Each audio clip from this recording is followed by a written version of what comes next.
And so I was thinking out loud, what can I say today that would make what I've been saying all the time a little bit clearer so that it could have a deeper impact on our lives?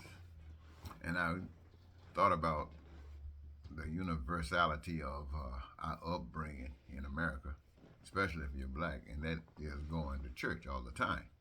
And you get indoctrinated with all kinds of biblical stories. And I'm reminded about one of those stories that might have some significance here in our time, and that had to do with the heavenly host. Many of you can recall that there is a heaven, and in heaven, only angels live there. Angels, perfect beings, knew the score, receiving the benefits of heaven.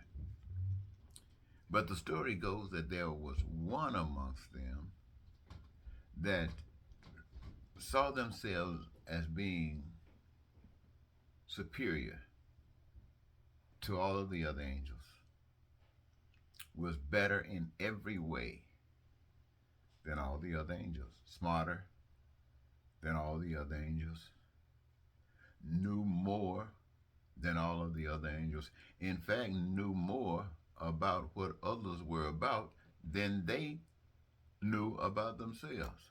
Wow.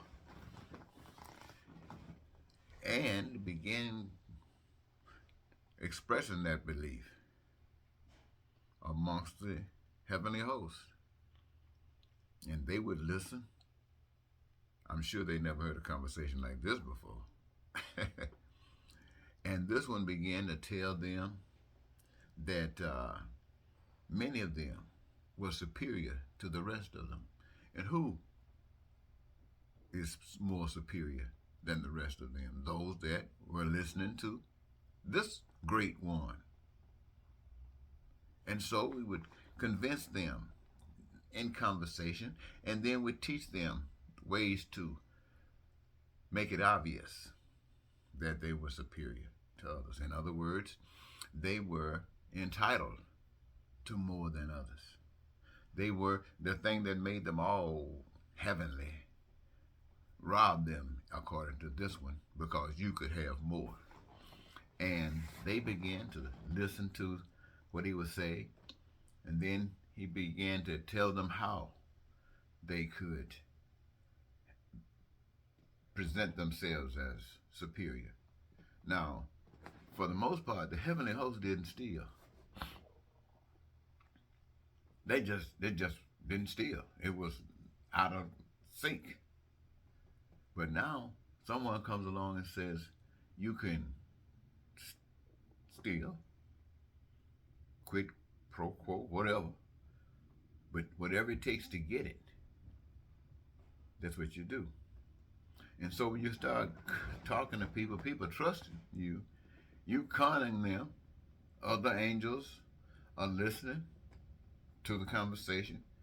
And the next thing you know, the things that belong to all angels, many of them now belong to a few. Those who had now decided to become liars and to partake in the deception. Wow. Kind of reminds you of things that happens around here. But the angels were believing it. And this great one was thinking, well, like here, God is invisible. In heaven, God is invisible. And this beautiful, fantastic, smart one just decided to claim the position. Since everybody, I would imagine, and I'm only imagining, that there is a God, angels, there is a God, and so since you don't see them, and there's one that claiming to be God, wow, and claiming to show you how to take stuff and become superior, wow, must be God. And see, that is the same practice that has been happening here in America. The same old practice, one that is smarter than everybody in the country, smarter than all the presidents we've ever had, wiser than all the generals and everybody that ever fought a war, smarter than every person that died for something because they are losers, and come around here and start talking that trash, and a third of the American host or more is following that and are choosing that. Why they're choosing it? Well, because this has failed them. You might ask yourself about the angels. Why did they follow? Well, they were basically just what you call side punched. That might be the wrong expression. But here in America, we know. We see the pain and suffering. They are those perhaps who've never gone through it, who don't believe it can happen. And if it does, it's because the people who are experiencing it deserve it by their own merit or lack thereof. So, my whole point is this. As it was in heaven, so it is on earth. But in heaven, supposedly, according to the story, they got rid of the deceiver, the real small one, the one who wanted to be superior to God, ended up being anti-God. And you can see it right here in America, right here. All of the stuff that we were taught that was evil, stuff don't engage ourselves in. There are those now that engage themselves in it as a way of life and as a choice that they're going to use to overcome others. And see, here it is. The other says, the God says, thou shalt not kill. The other says, yes, you can. And you might ask yourself, well, why does God allow, the true God allow something like this to happen? Will allow one who does not believe or who just rejects God to kill and saying to the other, die, let him kill you. Why, you might ask, why in the world would a God do something like that? You probably couldn't come up with the answer. And I'm not going to say I can come up with the answer, but I can say something that's positive for me. It looks like a wonderful plan to me. It looks like a wonderful plan. The devil tell you, got you all scared to die. But the power that you can't see said has already put in your heart and in your spirit not to do this evil stuff and not to bend to it. And yet, when it comes at you, you bend. And because you bend, all of this other stuff happens.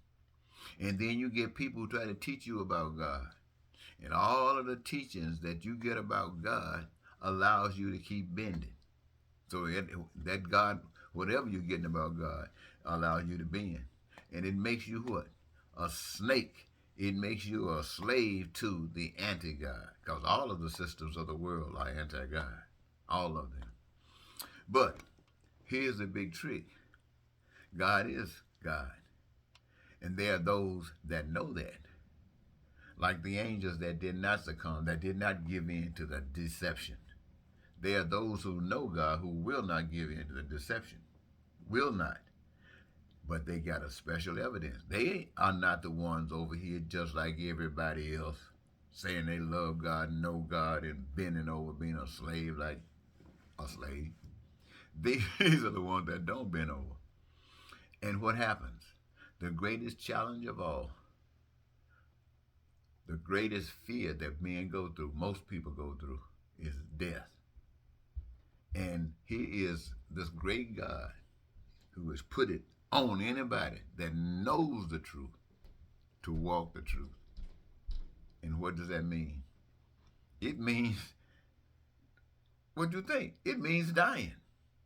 But it means giving up your life. It means choosing. This is the key. It means choosing. I'm not telling you to go and go have somebody kill you. No, I'm just saying that in this walk of God, in this walk of love, in this walk of truth, it will lead you down a path that will have you ignoring death to glorify what men can't see, but what you are presenting before them.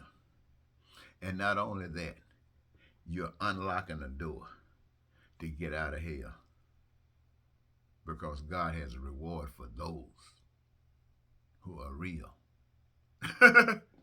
Those who are real got a reward. And the evidence that you're real is that you did not bend and you did not hate. You did not want to go get even. Why didn't you want to hate? Why didn't you want to go get evil? Because you knew that all of the stuff that's happening, for the most part, is happening because people are ignorant of the truth. Even those who are benefiting from it to the max, most of them are ignorant of the truth.